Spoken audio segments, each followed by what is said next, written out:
ఈరోజు నీకోసం ఒక అద్భుతమైన వ్యక్తిని తీసుకొచ్చాను.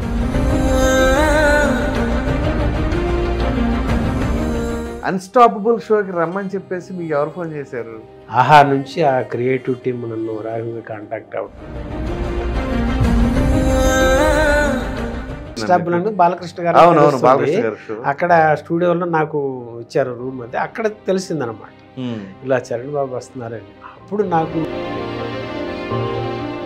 అటువంటి హెల్ప్ చేసిన తర్వాత చరణ్ గారు, ఉపాసన గారు, మీరు ఆయన్ని డైరెక్ట్గా చూసిన తర్వాత మీ ఫీలింగ్ ఏంటండి?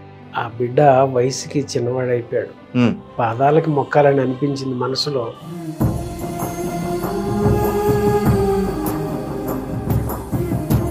హృదయపూర్వకంగా హత్తుకుపోయానండి.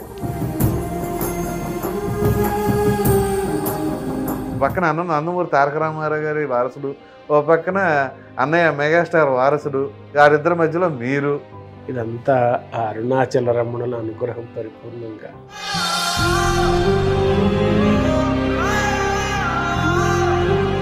బాలయ్య బాబు ఒక మాట అన్నారండి, ఈ ఆనంద బాష్పాలు అన్నారండి ఆయన తరహాలో. చరణ్ బాబు కారంజన్ముడేనండి. అంటే కుమారస్వామి అని నేను ఊరికి వెళ్ళలేదు ప్రసాద్ గారు. చరణ్ గారు చేసే మంచి పనులు ఏవి చాలా మందికి తెలియదు, బట్ మెడికల్ ఎక్స్పెన్సెస్ పే చేసుకోలేక స్ట్రగుల్ అయ్యే వాళ్ళకి చాలా మంది హెల్ప్ చేశారు. అది నేను చూసాను. క్యాన్సర్ తో బాధపడుతున్న చిన్నారి ఫ్యాన్ ని సర్ప్రైజ్ చేశారు. సంస్కారానికి ప్రతిరూపం మా అన్నయ్య కొడుకు పర్ఫెక్ట్ జెంటిల్. మీకు ఎంతమంది పిల్లలండి? నాకు ఒక పాప బాబు అండి. ఇద్దరికి మ్యారేజ్ అయిపోయిందండి? అయిందండి. ఓకే. అయితే పాప ఆమె నోము.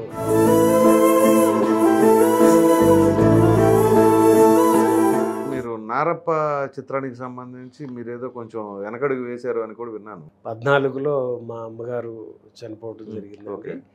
అదే సంవత్సరం కూతురికి 4th స్టేజ్ బ్రెస్ట్ క్యాన్సర్ తెలియటం.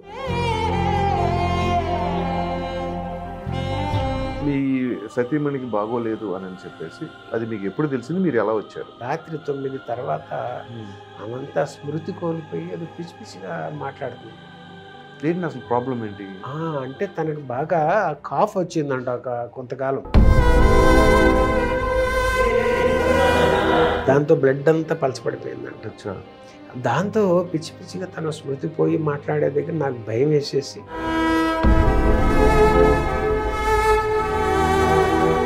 సో మనం హాస్పిటల్కి తీసుకెళ్ళి ట్రీట్మెంట్ ఇప్పిస్తాం అనగానే, అది అపోలో లాంటి పెద్ద హాస్పిటల్ అనగానే వాళ్ళకి ముందు అదొక ఆలోచన, ఎంత బిల్లు అయిపోతుందో ఏంటో అని చెప్పేసి. సో మీరు ఏం చెప్పారు తనతో? అన్నయ్య చరణ్ బాబు చెప్పి ఉపాసనమ్మ గారితో మాట్లాడించి, కాబట్టి వాళ్ళ బంధువులు అని అనుకుంటూ మనకు చేస్తున్నారంట. ఆ మాట సార్ అంటే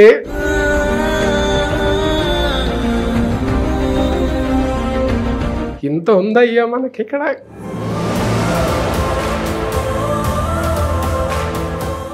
నాకు సంవత్సరాల క్రితం చాలా సీరియస్ అయింది. ఖర్చుతో కూడుకునే పని. రామ్ చరణ్ గారు, ఉపాసన గారు నాకు మెరుగైన వైద్య సేవలు అందించారు. 17 రోజుల పాటు నేను ఐసీలో ఉన్నాను. రోజుకో స్పెషలిస్ట్ వచ్చి నన్ను చూస్తూ వెళ్తూ ఉండేవారు.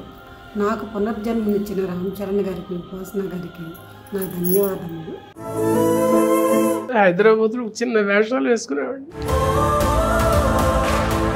అపోలో అంటే పెద్ద కార్పొరేట్ హాస్పిటల్లో ఇంతటిది దక్కుతుందంటే ఆ అరుణాచలుడు అన్నయ్య రూపంలో, చరణ్ బాబు ఉపాసనమ్మ రూపాల్లో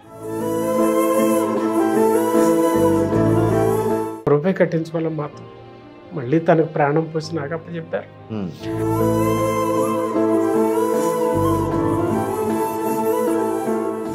మీరు చేసుకున్న పుణ్యం అండి. మీ నాన్నగారు కావచ్చు, మీరు కావచ్చు, మీ మంచితనం. ఇంత అండ ఉందా?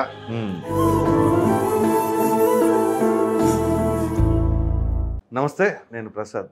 ఈరోజు మీకోసం ఒక అద్భుతమైన వ్యక్తిని తీసుకొచ్చాను. అంటే మహనీయులు అని చెప్పుకోవచ్చు, ఎందుకంటే వ్యక్తుల్లో అనేక రకాలుగా ఉంటారు.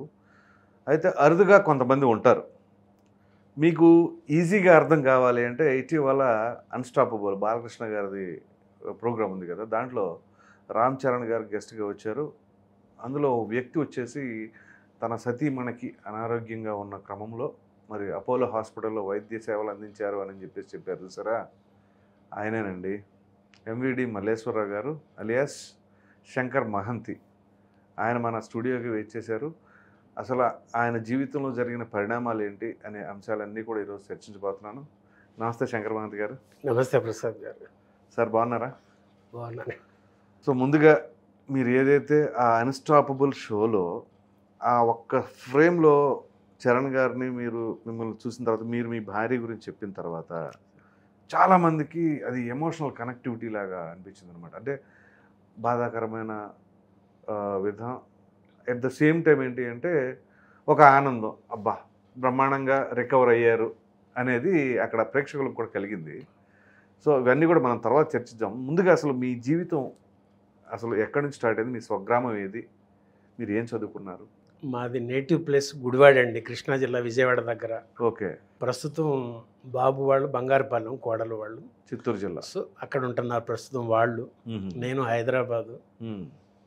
అయితే ఈమె హెల్త్ ఇష్యూ వల్ల 23 ఆగస్టుకి ఆమెను డిశ్చార్జ్ చేసిన సందర్భంలో ఇప్పుడు ప్రస్తుతం చిత్తూరులో ఉన్నాను.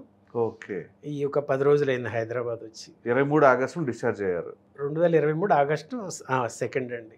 ఆగస్టు 2. ఓకే. 2023 ఆగస్టు 2 డిశ్చార్జ్ అయ్యారు. సో అప్పటికి నేను బంగారుపురం వెళ్ళిపోయాను. తన కోసం అక్కడే ఉండిపోమంటే ఉండిపోయాను అనమాట. మళ్ళీ తనే ఇక్కడ ఏదో ఒక డబ్బింగ్ ఉంటే దానికోసం వచ్చాను.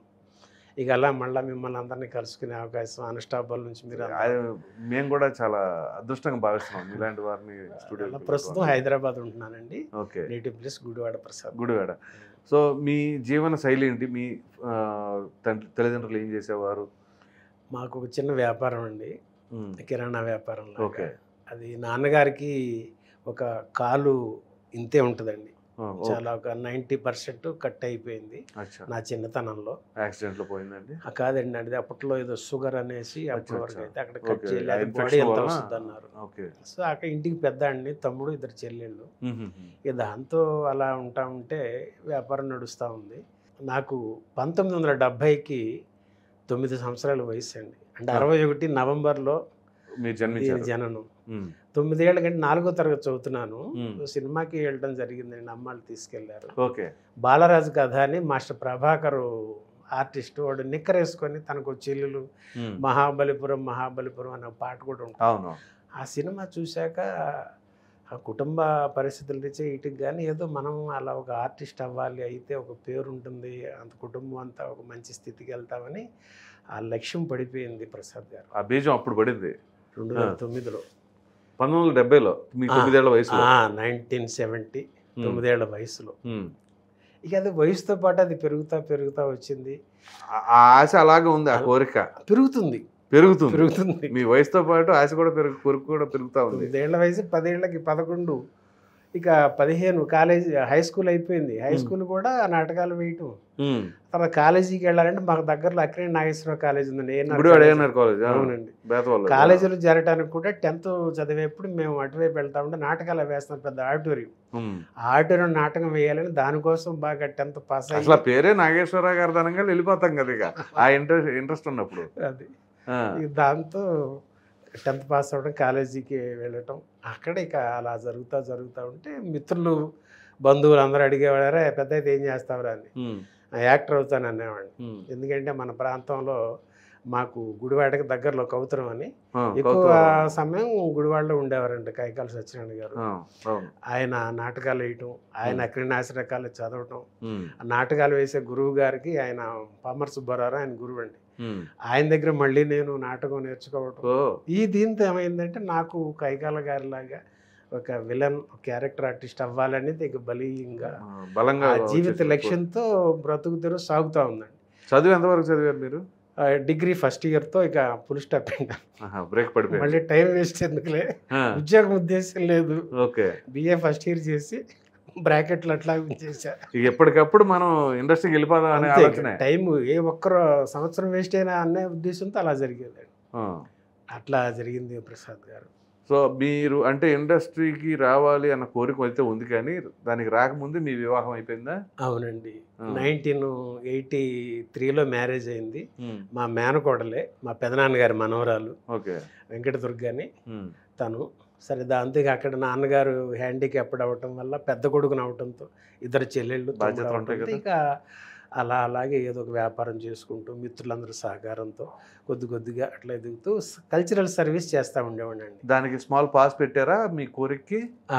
అలా పాస్ పెట్టి చేశాక అక్కడ ఉన్నప్పటికీ వ్యాపారాల్లో ఉంటున్నా కూడా కల్చరల్ సర్వీస్ అని స్పందన ఆర్ట్స్ కల్చరల్ అసోసియేషన్ అని ఓకే. అక్కడ మన నంది అవార్డ్స్ విన్ అయిన నాటకాలను తీసుకొచ్చి అక్కడ ప్రదర్శింపజేయడానికి నాకున్న పరిచయాలతో కొంతమంది మిత్రుల సహకారంతో అందరం కలిసి టీమ్గా ఏర్పడి ఆ సేవ చేసుకుంటూ ఉన్నాను. మీకు ఎంతమంది పిల్లలండి? నాకు ఒక పాప బాబు అండి. ఇద్దరికి మ్యారేజ్ అయిపోయిందండి? అయిందండి. ఓకే. వాళ్ళిద్దరు ఇప్పుడు వెల్ సెటిల్డ్ ఎక్కడ వాళ్ళు? బాగున్నారు. అయితే పాప ఆమె నోమూర్ 2018 డిసెంబర్ బ్రెస్ట్ క్యాన్సర్ ఆమెకి 4th స్టేజ్. అది 2014లో ట్రేస్ అయిందండి. 6 మాసాలని చెప్పారు డాక్టర్స్, కానీ 4 years తను అంటే తనకు కూతురు కొడుకు వాళ్ళు 4 ఏళ్ళు 6 ఏళ్ళు 4 ఏళ్ల పాటు తను విల్ పవర్తో ఆ బిడ్డలో 10 ఏళ్ళకి వచ్చింది కూతురు. ఆ రకంగా తను ఇక అక్కడ సాటిస్ఫై అయిపోయి శరీరం వదిలేసింది. అది రైట్.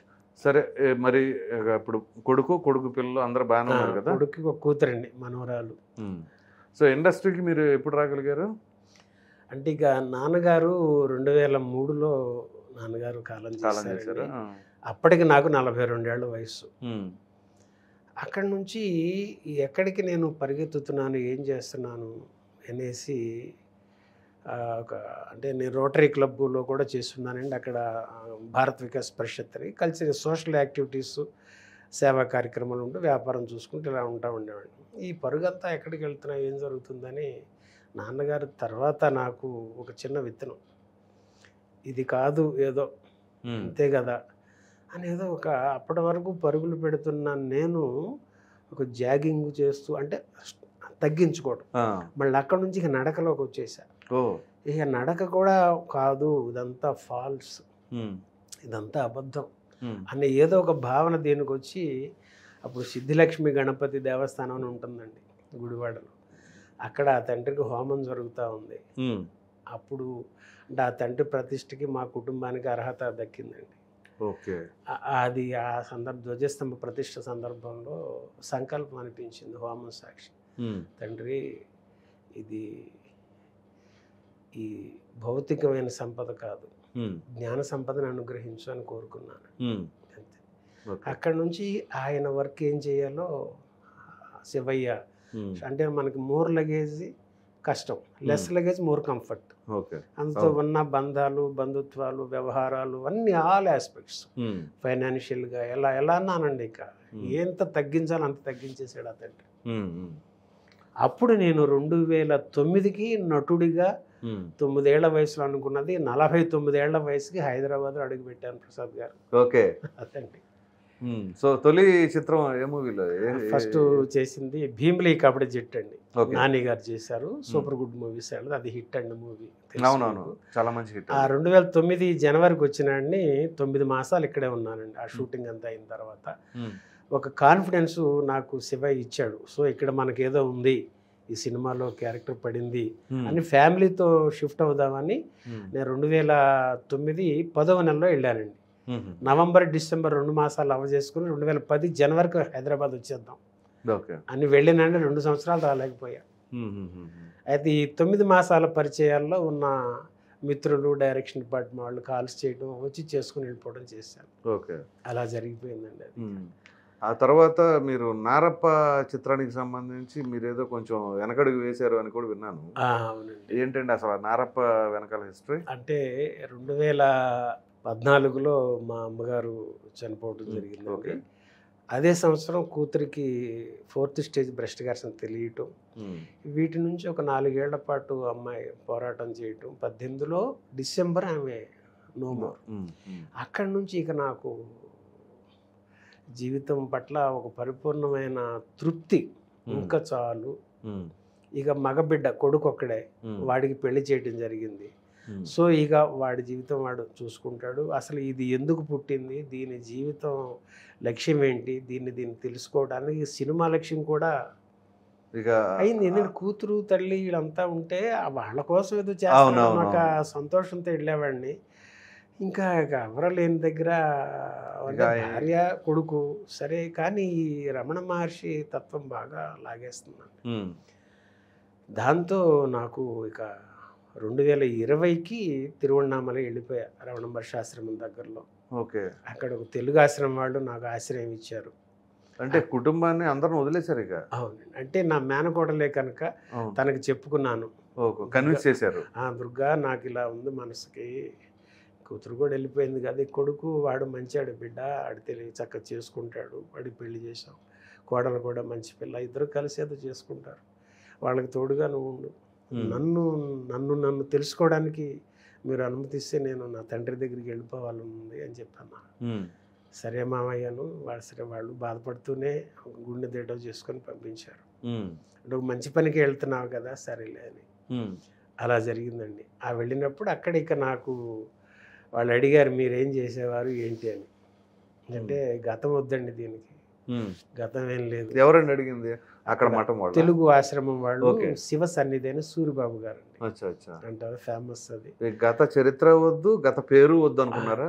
అంతే. ఎందుకంటే ఇక దీనికి సంబంధించి ఏమీ కాదు, అంతా అయిపోయింది, ఏమీ కాదు అన్నది. మొత్తం ఆధ్యాత్మికం అనే దాంట్లో మీరు వెళ్ళిపోయారు. నన్ను నేను తెలుసుకోవాలి, అసలు ఈ జన్మ ఎందుకు ఏంటి అనే భావనతో అది రమణ మహర్షి లాగేశారండి. అట్లా వెళ్ళిన దగ్గర ఇక అదంతా కాదని చెప్పాను. వాళ్ళు కూడా చక్కగా నన్ను ఆదరించి సరే మీరు దీనికి ఏదైనా పేరు పెట్టాలనుకుంటున్నారు మీ ఇష్టం అండి అన్న, శంకర్ అని పిలుస్తాం అంటున్నారు. మీకు పేరు శంకర్ అని పెట్టారు? ఇక వారు సూరిబాబు గారు, శంకర్ మహంతి శివసర్ని ఆయన పెట్టారు. ఇక ఒక 3 వీక్స్ అవుతుంది ప్రసాద్ గారు, సురేష్ ప్రొడక్షన్ నుంచి ఫోన్ వచ్చింది. ఏమంటే మీరు ఒకసారి ఆఫీస్కి వస్తారా అన్నారు. లేదండి నేను సినిమాలు మానేశాను, వేషాలు వద్దని అనుకున్నాను, థ్యాంక్స్ అండి సారీ అని చెప్పాను. కాదండి డైరెక్టర్ గారు ఒక పెద్ద మనిషి క్యారెక్టరు, మీసలు అవి మీకు బాగుంటాయి కదా, ఒకసారి డైరెక్టర్ గారు రమ్మంటున్నారు, కలిసి వెళ్తే బాగుంటుందని అన్నారు. వారికి కూడా నా సారీ చెప్పండి, థ్యాంక్స్ చెప్పండి, నేను ప్రస్తుతం హైదరాబాద్లో లేరండి, తిరువణామలై అరుణాచలం అంటాం, రమణ మహర్షి ఆశ్రమం దగ్గర శివసన్నిధిలో ఉంటున్నాను. మహంతి గారు మీరు వస్తారంటే చాలు, షూటింగ్ మొత్తం తమిళనాడే చేస్తాం, అక్కడికి మీరు వస్తానంటే ఇక్కడికి రావక్కర్లా, కాదంటే ఇంకెవరన్నా పెట్టుకోవాలో గంట టైం ఇస్తున్నా ఆలోచించుకోండి అన్నారు. ఇక నాకు రమణుల్ని తండ్రి అన్నీ కాదంటే మళ్ళీ ఇదేంటి నాయన అని ఒక భావజాలం కలిగిందండి. మళ్ళీ అంతా నీదే కదా, అన్నీ ఏదో చిన్నప్పుడు వీడు 9 ఏళ్ల వయసులో కలగా నడిపించాడు, అదేదో ముచ్చట తీర్చేయాలండి నువ్వు ఇచ్చిన సంకల్పం ఇది అని వెంటనే ఒక అరగంటలో వారికి ఫోన్ చేశానండి. అలాగే నాకు అక్కడ షూటింగ్ ఒక 15 days చేశానండి. ఒక 2 days వర్క్ పెండింగ్ ఉంది ప్రసాద్ గారు. అంటే ఫిబ్రవరి మార్చి నెలలో చేయించుకున్నారు, 2 days ఉంది. టికెట్స్ కూడా వేశారు తిరువణామలై నుంచి అక్కడికి, కోవిల్పట్టి అని మధుర మీనాక్షి టెంపుల్కి ఒక 2 hours జర్నీ అండి. అక్కడికి వేస్తే అది కరోనా ఏదో వచ్చింది, కోవిడ్ వచ్చినప్పుడు. దానిలో గవర్నమెంట్ లాక్డౌన్ పెట్టక ముందే సురేష్ బాబు గారు వాళ్ళు ప్యాకప్ చెప్పేశారు అక్కడ ఈ విషయంగానే. అంటే బాలీవుడ్ నుంచి వాళ్ళకి ఏదో ఇన్ఫర్మేషన్ ఉంటుంది కదా, మా టికెట్స్ కూడా క్యాన్సిల్ చేసి ఫోన్ చేశారు, ఇప్పుడు ఇక్కడ నుంచి వెళ్ళిపోతున్నాం కనుక మళ్ళీ మీకు కాల్ ఎప్పుడు వస్తే అప్పుడు రెడీగా ఉండండి అని చెప్పేశారు. అది అయిపోయింది ప్రసాద్ గారు, మార్చి వరకు అయిపోయింది. అక్కడే నేను శివసన్నిధిలోనే ఉంటూ అలాగా చేసుకుంటా ఉన్న. నవంబర్కి ఫోన్ వచ్చింది, చేసేయండి షూటింగ్ పెడుతున్నాం, తమిళనాడు రావడానికి ఇంటర్ స్టేట్ ప్రాబ్లమ్స్ ఉన్నాయి లాక్డౌన్ వీటి వల్ల, హైదరాబాద్లోనే చేస్తున్నామండి, మీరు రావాల్సి ఉంటుంది రెడీగా ఉండండి అని చెప్పారు. మనసులో ఏంటి రాకుండా ఏదన్నా మేనేజ్ చేయడానికి అని అడిగారు. లేదండి కంటిన్యూటీలు ఉంటాయి కదా అన్న. సరే అని అప్పుడు డిసెంబర్ 4కి నాకు టికెట్ వేసి వచ్చానండి. 2020 డిసెంబర్ 4 మళ్ళీ నారప్ప కోసం 5వ తారీఖున వచ్చానన్నమాట హైదరాబాద్. దాని తర్వాత సినిమాలు ఏమైనా చేశారా, ఇక ఆపేశారా? ఇక అక్కడి నుంచి ఇక్కడే మీలాంటి మిత్రులు కొంతమంది ఉండి అంతకుముందు పరిచయస్తులంతా వచ్చి, పండుగ గారు అని ఉంటారు ఆయన డైరెక్షన్, ఆయన మిస్టర్ కళ్యాణ్ అని మూవీ చేశారు, ఆయన వచ్చి నన్ను ఒక పెద్దగా ఆయన కుటుంబం భార్యాభర్తలు ఇద్దరు ఫీల్ అవుతారు, దాంతో వాళ్ళ ఇంటికి తీసుకెళ్ళిపోయారు నన్ను. ఇక్కడికి వచ్చాను కదా అని అన్నయ్యకి నేను 2006 నుంచి బ్లడ్ ఇవ్వటం అనేది ఉందండి నాకు. ఇప్పుడు అదే అడగబోతున్నాను నేను యాక్చువల్గా. మీకు బ్లడ్ బ్యాంక్లో బ్లడ్ ఇవ్వాలి అని చెప్పేసి మీకు ఎప్పుడు ఆలోచన వచ్చింది? ఇది నేనంటే కాలేజీ డేస్ నుంచి ఎన్సీసీలో ఎన్ఎస్ఎస్లో ఉండేవాడిని అండి. అక్కడ నుంచి కూడా ఇచ్చుకుంటా ఉన్నాను. ఎప్పుడు ఎవరికి అవసరం వస్తున్నా అప్పుడు ఇచ్చేవాడిని, నాకు పుట్టినరోజని పెళ్లి రోజని ఇలా ఆ అలవాటు ఉంటా ఉండేది. ఈ వ్యాపార వ్యవహారాల్లో నేను 2006లో హైదరాబాద్ వచ్చున్నా. అప్పుడు అన్నయ్య బ్లడ్ బ్యాంక్ ఉండటంతో మనం కూడా అంత పెద్ద యజ్ఞం తలపెట్టారు అన్నయ్య, మనం ఇచ్చుకోవడానికి అవకాశం ఉంది ఇక్కడ అని వచ్చి ఆ బ్యాంక్కి వెళ్ళి ఇచ్చుకున్నానండి. ఫస్ట్ ఇచ్చింది చిరంజీవి బ్లడ్ బ్యాంక్లో 2006లో.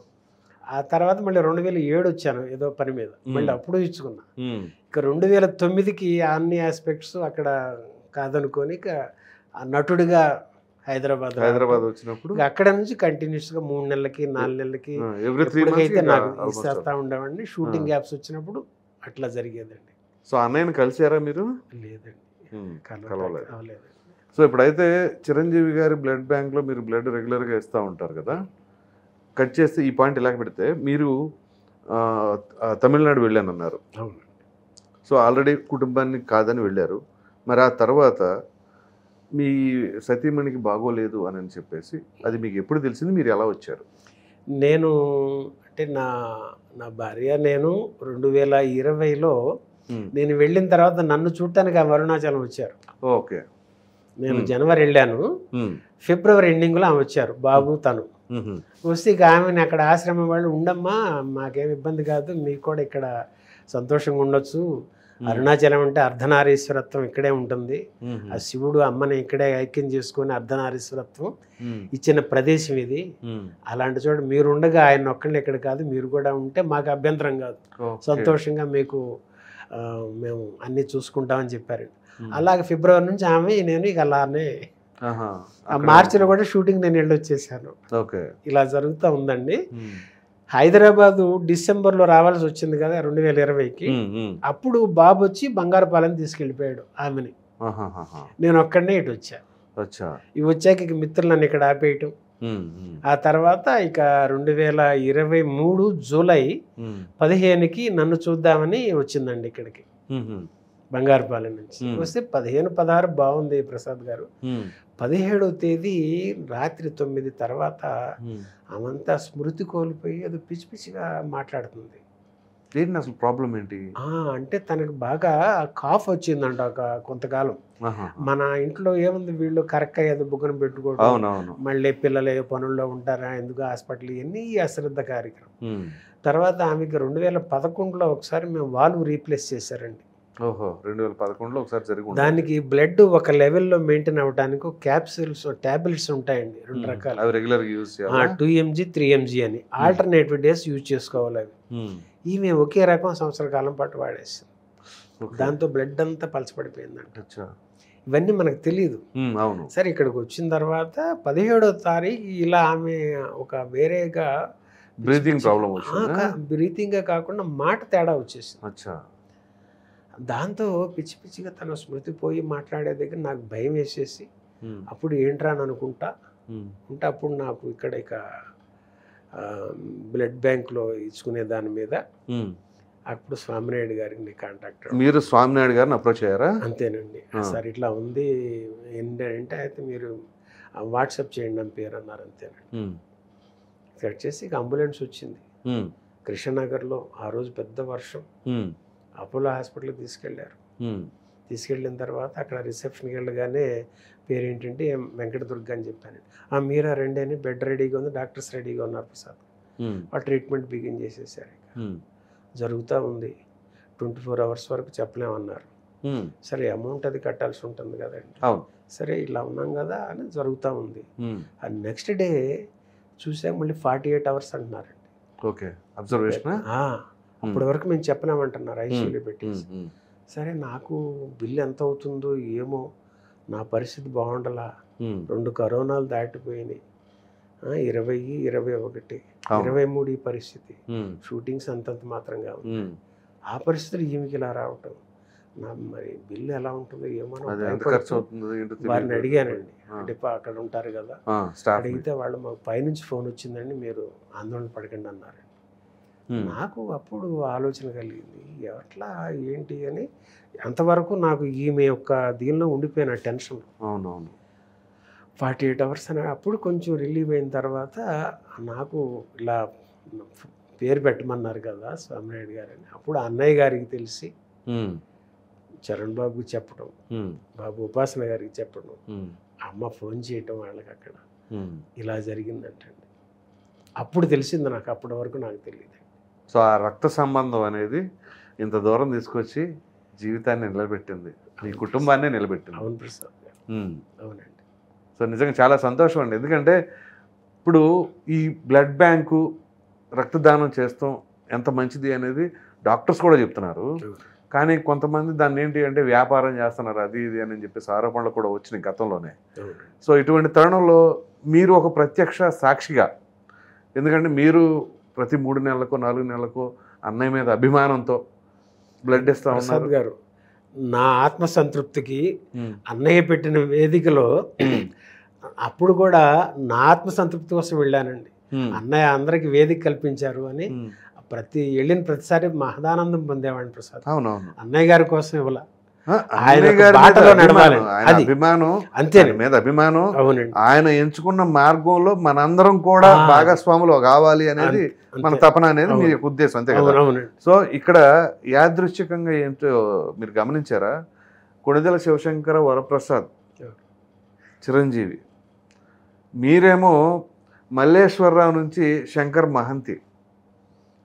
సో మీరు ఆర్టిస్ట్ అయ్యారు. ఆ ప్రభావం అంటే ఇప్పుడు అక్కడ ఆయన దగ్గర ఒక శంకర్, మీ దగ్గర ఆ శంకర్ అనేది భగవంతుడు యాదృశ్చికంగా ఇట్లా ప్లాన్ చేశారో మరి ఏ విధంగానో కానీ, దైవ సంకల్పం కానీ, మొత్తానికి మీకు ఆ శివుడి పేరే మీకు పెట్టడం అనేది వాళ్ళు అక్కడ తెలుగాశ్రమంలో జరిగింది. సో మీ భార్య గారు మరి ఇదంతా జరిగిన తర్వాత, అంటే తను రికవర్ అయిన తర్వాత ఎప్పుడు చెప్పారు మీరు ఈ విషయాన్ని? అమ్మ మరి ఎంత ఖర్చు అయిందండి ఏంటి? వాళ్ళకి ఒక ఆందోళన ఉంటుంది ఇంట్లో ఆడవాళ్ళకి, ఏంటంటే ఇప్పుడు మీరు అన్నారు చూసారా, ఏదో ఒక ట్యాబ్లెట్ వేసుకుంటే పోయిద్దిలే, మరలా ఎందుకు ఖర్చు వీళ్ళందరికీ అనే ఉద్దేశాలు ఉంటారు కదా. సో మనం హాస్పిటల్కి తీసుకెళ్ళి ట్రీట్మెంట్ ఇప్పిస్తాం అనగానే, అది అపోలో లాంటి పెద్ద హాస్పిటల్ అనగానే వాళ్ళకి ముందు అదొక ఆలోచన, ఎంత బిల్లు అయిపోతుందో ఏంటో అని చెప్పేసి. సో మీరు ఏం చెప్పారు తనతో? తను ఆందోళన పడిందండి. మావయ్య ఇంత పెద్ద హాస్పిటల్, అంతా మనకి విఐపి ట్రీట్మెంట్ లాగా చేస్తున్నారు ఇక్కడ, ప్రతిరోజు స్పెషలిస్ట్ వస్తున్నాడు, ఒక బంధువులాగా చూసుకుంటున్నారు నన్ను, ఏదో ఒక బంధుత్వం లాగా, ఏంటి మావయ్య అని బిల్లు ఎంత అవుతుందో చూసుకుంటున్నాను, అదే వాళ్ళ భయం అంతా అదే అని ఆందోళన పడుతుందండి తను. అప్పుడు చెప్పానమాట, అన్నయ్య చరణ్ బాబుకి చెప్పి ఉపాసనమ్మ గారితో మాట్లాడించి ఆమె ఫోన్ చేసి ఇదంతా జరుగుతుందంట మనకి, కాబట్టి వాళ్ళ బంధువులు అని అనుకుంటూ మనకు చేస్తున్నారంట. ఒక విధంగా ఆ మాట సార్ అంటే ఆమె చాలా సంతోషపడు, అదేలేండి, అది చాలా సంతోషపడింది ప్రసాద్ గారు. ఇంత ఉందయ్యా మనకి ఇక్కడ, ఏమిటి సార్ నేను ఇక్కడ హైదరాబాద్లో చిన్న వేషాలు వేసుకునేవాడిని, అపోలో అంటే పెద్ద కార్పొరేట్ హాస్పిటల్లో ఇంతటిది దక్కుతుందంటే ఆ అరుణాచలుడు అన్నయ్య రూపంలో, చరణ్ బాబు ఉపాసనమ్మ రూపాల్లో అని మహదానందపడిపోయింది నా భార్య. దాంతో 17 రోజుల పాటు ప్రసాద్ గారు, 17 రోజులు ₹1 కట్టించుకోవాలి మాత్రం. మళ్ళీ తనకు ప్రాణం పోసి నాకు అప్పచెప్పారు. పునర్జన్మ.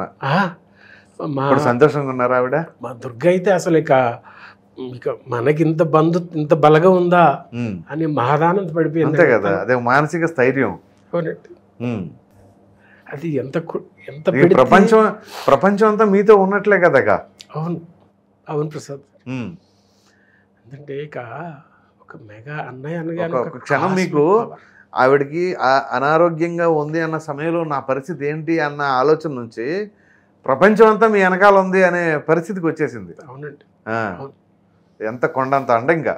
అది నా వరకు ఒకలా ఉంటే ఉమ్, నా భార్యకి అసలు ఇక మహదానందం అయిపోయింది. ఉమ్, ఇంత ఉందయ్యా మనకి. ఉమ్. మీరు చేసుకున్న పుణ్యం అండి. మీ నాన్నగారు కావచ్చు, మీరు కావచ్చు, మీ మంచితనం. ఇంత అండ ఉందా ఉమ్, అది ఉమ్. పూర్వజన్మ. ఇదేదో ఆత్మీయ బంధం ప్రసాద్ గారు. అది రక్త సంబంధం ఖచ్చితంగా. అంటారా, ఆత్మబంధమా? అదే సార్, ఇప్పుడు మీరు బ్లడ్ డొనేషన్ అన్నదానికి నేను అందుకే రక్త సంబంధం అన్నది. కానీ కొన్ని లక్షల మందికి ఆ విధంగా రక్తదానాలు చేస్తూ ఉన్నారు.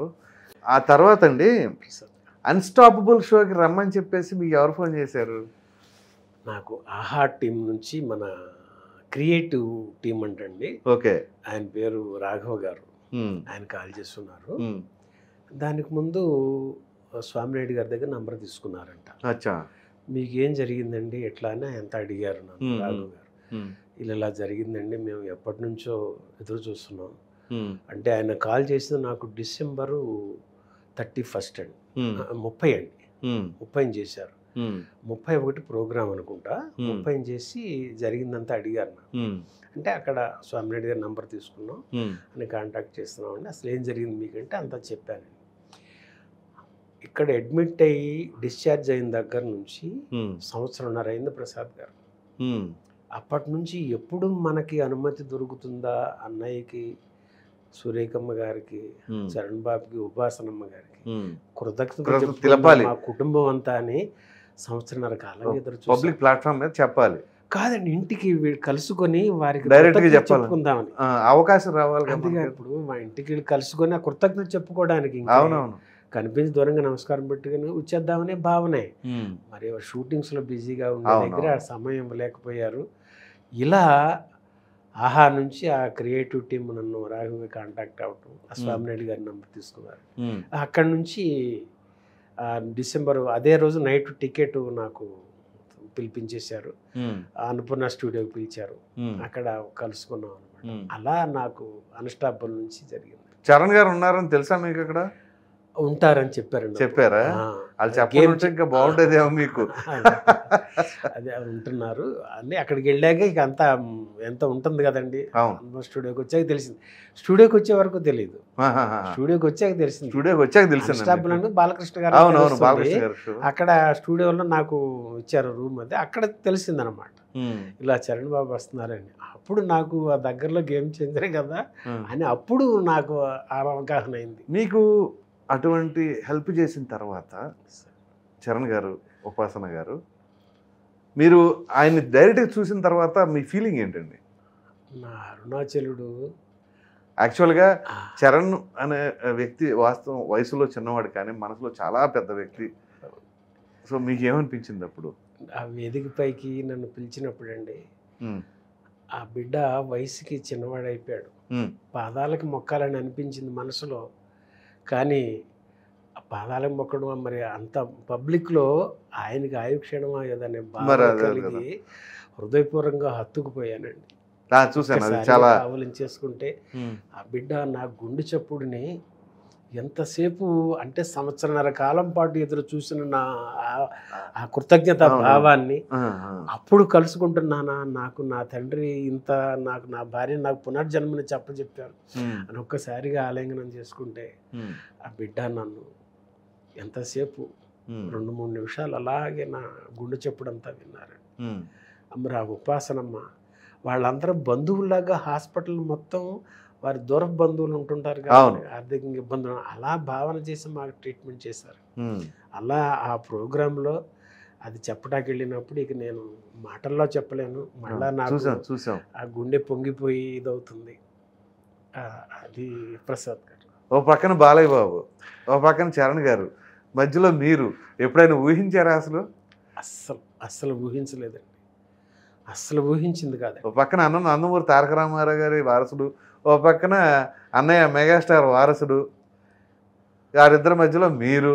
ఇదంతా ఆ అరుణాచల రమణుల అనుగ్రహం పరిపూర్ణంగా, ఆ మంచి హృదయాలు వారి దగ్గర నాకు ఆ సమయంలో చోటు ఇవ్వడం నాకు పూర్వజన్మ సుకృతం. ప్రసాద్ గారు మిమ్మల్ని చూసిన తర్వాత బాలయ్య బాబు కూడా ఒక రకంగా ఆయన కూడా కొంత ఎమోషనల్ అయ్యారు, చూసారా?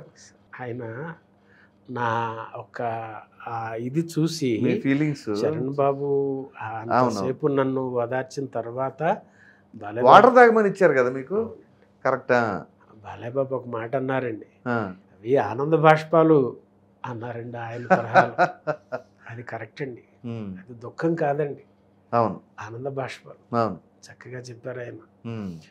ఆయన కూడా నన్ను బాగా, అసలు బాలకృష్ణ గారు సింప్లిసిటీ చూడండి, వాటర్ తాగండి అని చెప్పేసి మీకు ఇచ్చారు కదా. అవునండి. ఆయన ఏదో అది ఇది అని అంటారు కానీ అసలు ఆయన మనసు కూడా చిన్నపిల్లల మనస్తత్వం అన్నారు బాలకృష్ణ గారు.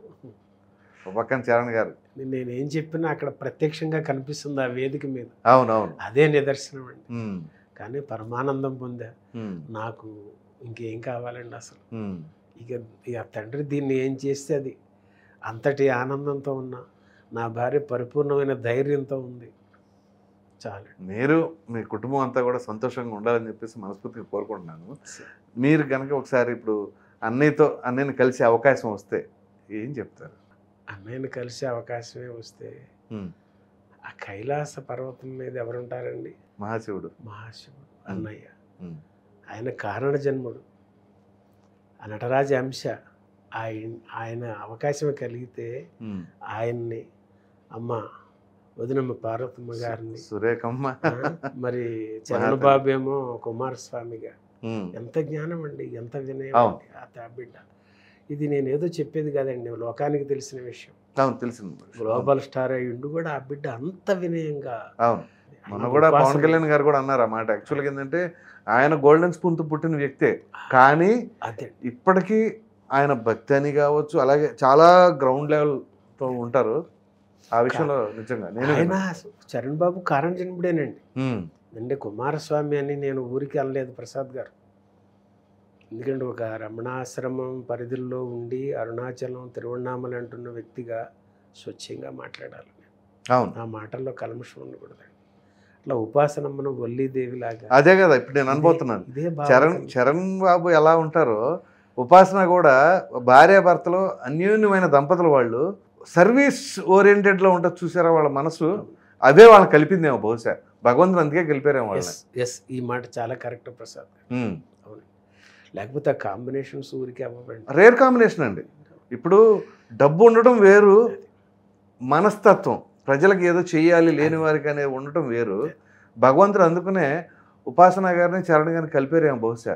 అంటే ఇదంతా ఒక కాస్మిక్ దీనిలో చూడండి. కారణ జన్మలంటే మనకి అవతారాలు చెప్తారు కదా.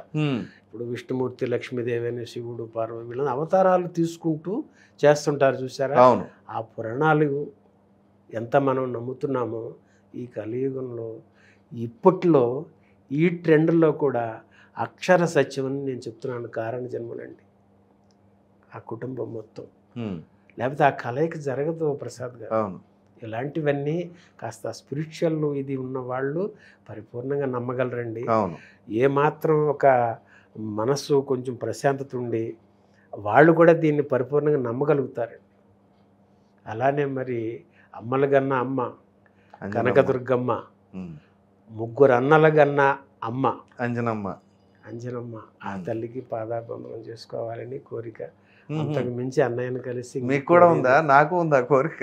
ఇంతకు మించి ఇంకేం కోరుకుంటాను అంటే, మీరు అడిగారు చిరంజీవి గారిని కలిసారు, ఆ ఒక్కటే చాలండి, ఇంకేం దైవ దర్శనం పొందినట్లే మనకి. అంతే, ఈ జన్మకి చాలు. ఏదేమైనా మీరు మీ కుటుంబ సభ్యులందరూ కూడా సంతోషంగా ఉండాలి. అట్లాగే అన్నయ్య మెగాస్టార్ చిరంజీవి గారు కావచ్చు, చరణ్ గారు కావచ్చు, ప్రధానంగా ఉపాసన గారు కావచ్చు, సురేఖమ్మ కావచ్చు, అంజనమ్మ కావచ్చు, అందరూ వాళ్ళు ఆయుర ఆరోగ్యాలతో ఉండి ఇంకా ఎంతమందికి ఎవరికి ఏ సహాయం కావాలి అన్న వాళ్ళు అన్నయ్య అంటే చాలు, ఏదో సినిమాలో చెప్పినట్లుగా డైరెక్ట్గానే వాళ్ళు ఆ విధంగా సర్వీస్ చేస్తున్నాం అనేది మాత్రం అది నిజంగా నా భూతన్న భవిష్యత్. ఇట్లాగే వాళ్ళు ఎంతోమందికి ఆదర్శవంతంగా ఉంటూ ఆదరణ చూపుతూ వాళ్ళకి ఆపదలో ఉన్న వాళ్ళందరికీ కూడా నేనున్నాను అనే భరోసా కల్పిస్తూ ఉండాలి అని చెప్పేసి శంకర్ మహంతి గారు థ్యాంక్ యూ అండి. మీ విలువైన సమయాన్ని వచ్చేసి మీ అనుభవాలు కావచ్చు, మీకు ఎదురైన పరిస్థితులు కావచ్చు, అన్నీ పరిపూర్ణంగా వివరించారు. ధన్యవాదాలండి స్టూడియో. మీకు కూడా థ్యాంక్ యూ ప్రసాద్ గారు.